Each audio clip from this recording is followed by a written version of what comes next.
Hello and welcome back to Dibri की class. तो कैसे हैं आप सब?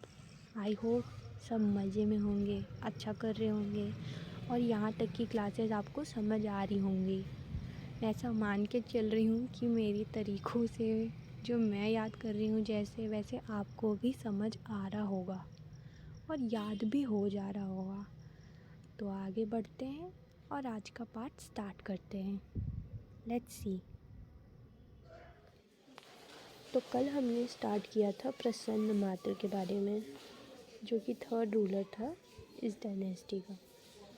ठीक है, तो अब हम प्रसन्न मात्र के उसने क्या क्या जगह इस्टेब्लिश करे थे वो देखेंगे और उसके सक्सेसर्स के बारे में देखेंगे और आगे नेक्स्ट सक्सेसर्स के बारे में देखेंगे। तो सक्सेसर में हम जो प्रसन्न मात्र को देख लेते उसने क्या क्या चीज़ें इस्टेब्लिश करी हैं। तो सबसे पहला हम देखेंगे जो कि है पतालेश्वर टेम्पल मल्हार बिलासपुर में। ये देखिए इसने क्या क्या खोज किए मतलब बनवाए हैं। तो उसमें तो पतालेश्वर टेम्पल है जो कि मल्हार में है बिलासपुर। फिर दिनेश्वरी माता टेम्पल मल्हार बिलासपुर। देवरानी जेठानी टेम्पल तालागांव बिलासपुर। ठीक है, देवरानी जेठानी टेम्पल इसने नहीं बल्कि इसकी दो रानियों ने बनाया था। It is believe that during his ruling period this temple was built by two queens of Sharabhpuri dynasty. ठीक है, इसने नहीं बनवाया था, इसकी दो रानियों ने, इसकी क्वींस ने बनवाया था। शरवपुरी क्वींस ने, दो क्वींस ने मिलके बनवाया था। क्या नाम था? देवरानी जेठानी टेम्पल, जो कि ताला गांव में है बिलासपुर में। ठीक है अब हम इसका अगला सक्सेसर देखेंगे जो कि दुर्गराज है। दुर्गराज का ही नाम मनमात्र और जयराज भी है। लोचन प्रसाद पांडे जो हिस्टोरियन थे ना, वो बताते हैं, वो बोलते हैं कि दुर्ग जो शहर है दुर्ग इसी के नाम पे पड़ा है। पर बाकी हिस्टोरियंस इस बात से सहमत नहीं हैं। इस बात को हम आगे और देखेंगे कि दुर्ग राज कौन है। ही वॉज द सक्सेसर ऑफ प्रसन्न मात्र। ये प्रसन्न मात्र का सक्सेसर यानी उत्तराधिकारी होता है। प्रसन्न मात्र का ये बेटा है उत्तराधिकारी। ठीक है, प्रसन्न मात्र इसी का नाम मनमात्र और जयराज भी है। दुर्गराज बोल लीजिए, मनमात्र बोल लीजिए या जयराज बोल लीजिए, तीनों एक ही इंसान है। तीनों नाम बस अलग अलग है, बाकी इंसान एक ही है। इसके 3 कॉपर प्लेट मिले। कितने? इसके 3 कॉपर प्लेट मिले हैं। एक आरंग से मिला है और 2 मल्हार से। आरंग रायपुर और मल्हार बिलासपुर। ठीक है, according to Pandit Lochan Prasad Pandey, Durg city which was in the bank of Shivnath river founded by Durgraj. मैंने बताया ना कि ये जो दुर्ग शहर है उसको ये दुर्गराज के नाम पे ही इसी ने बनवाया है करके इसके नाम पे ये जगह है। पर ऐसा मतलब पंडित लोचन प्रसाद पांडे ही मानते हैं। But other historian are not agreed with his point of view. According to other historians, Durg was founded by a ruler named Shivdurg. ठीक है, ये नाम को याद रखेंगे, शिवादुर्ग।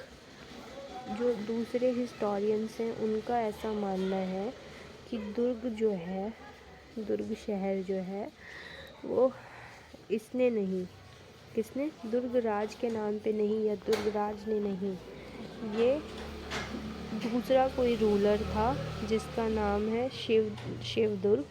उसके नाम पे ये दुर्ग शहर बना है, उसने ये दुर्ग शहर बनवाया है करके।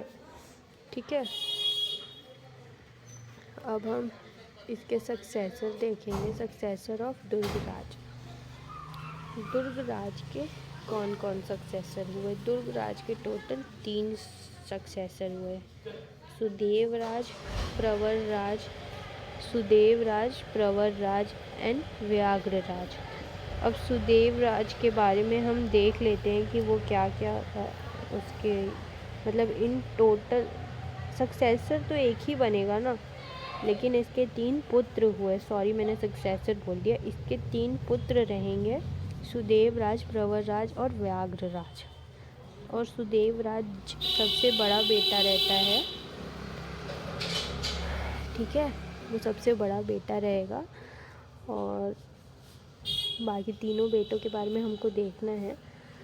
तो Sudevraj, he was the elder son of Durgraj, capital Sharabhpur and Sirpur, copper plate 6। ठीक है, क्या होता है ना कि अभी आज भी हम सिर्फ ये थोड़ा सा ही पार्ट कवर कर रहे हैं, क्योंकि मेरी तबीयत अभी सही हुई नहीं है, बट आई होप 1-2 दिन में सही हो जाएगी। और फिर हम इस पार्ट को, ये जो रीजनल डायनेस्टी है, ये वाला पार्ट को हम एक बार फिर से अच्छे से देख पाएंगे प्रॉपर वीडियो के साथ में। वैसे कंटेंट काफ़ी ज़्यादा है, इसलिए भी टाइम लग रहा है, और मैं ज़्यादा कंटेंट अभी कवर नहीं कर पा रही हूँ, थोड़ा ही कवर कर रही हूँ, इस वजह से टाइम टेकिंग लग रहा है। पर coming back to the topic, Sudevraj, he was the elder son of Durgraj, capital Sharabhpur and Sirpur, copper plate 6। हाँ, तो सुदेवराज जो रहता है ना, इसका मैंने बताया ज्येष्ठ पुत्र है, बड़ा बेटा रहता है। किसका? दुर्गराज का। तो और इसका जो कैपिटल रहता है, इसका 2 कैपिटल रहता है, वो है शरभपुर और सिरपुर। कौन कौन सा कैपिटल है? शरभपुर और सिरपुर। अभी हम देख रहे थे ना, शरभपुरी डायनेस्टी का 3 कैपिटल रहता है, एक तो शरभपुर, और फिर प्रसन्नपुर और सिरपुर। प्रसन्नपुर किसने कैपिटल बनाया था और किसने इसको जगह फाउंड किया था, तो उसका हम देखेंगे, वो है प्रसन्नमात्र। ठीक है, प्रसन्नमात्र। प्रसन्नपुर को ही मल्हार बोल के आइडेंटिफाई किया गया है।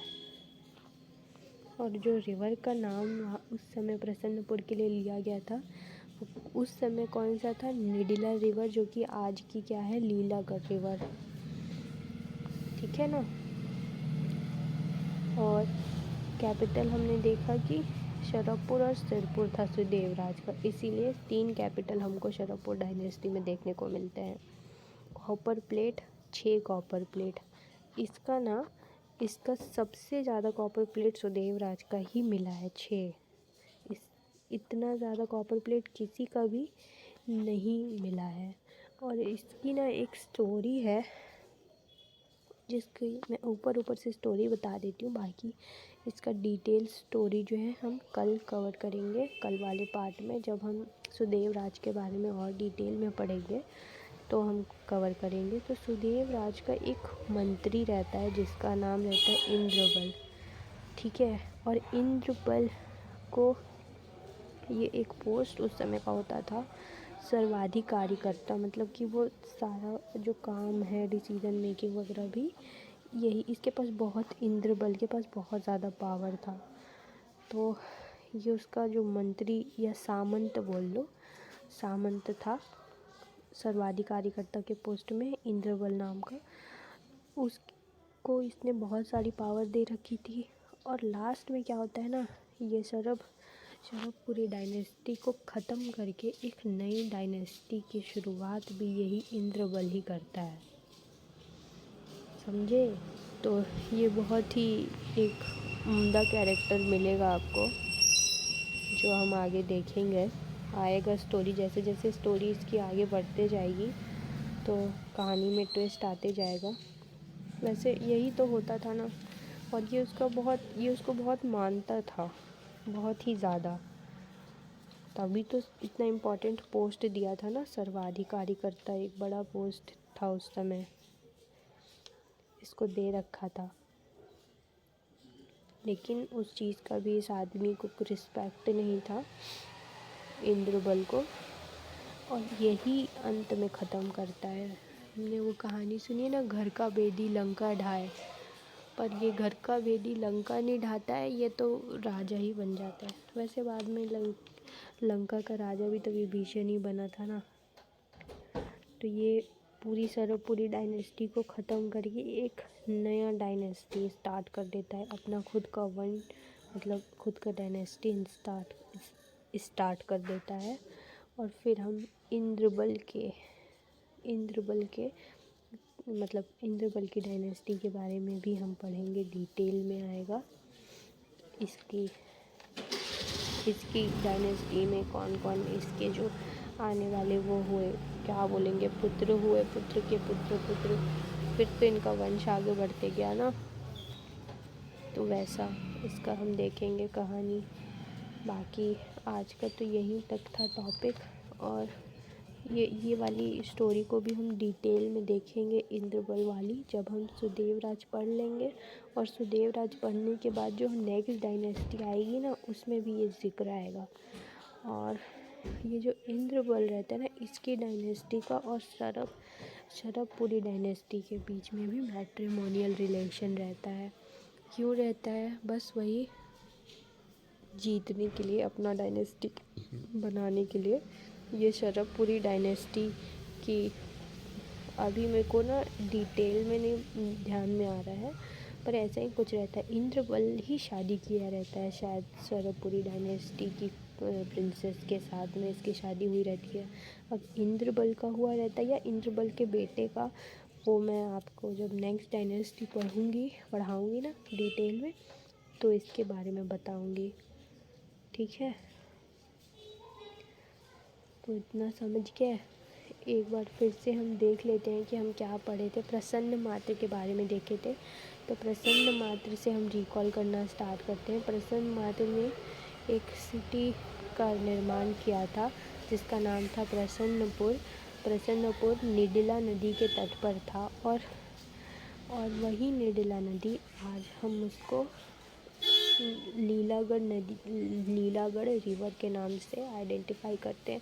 और जो प्रसन्नपुर जगह था वो मल्हार बोला जाता है, कि वो मल्हार वाला है, मल्हार का एरिया है।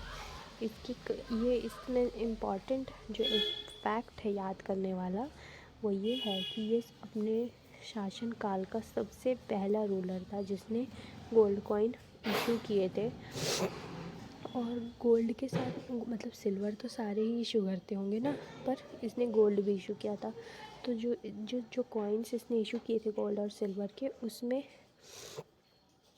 वैष्णोइज़्म का मतलब जो इनका धर्म था, वैष्णोइज़्म फॉलो करते थे ना, इनका रिलीजन वैष्णोइज़्म था।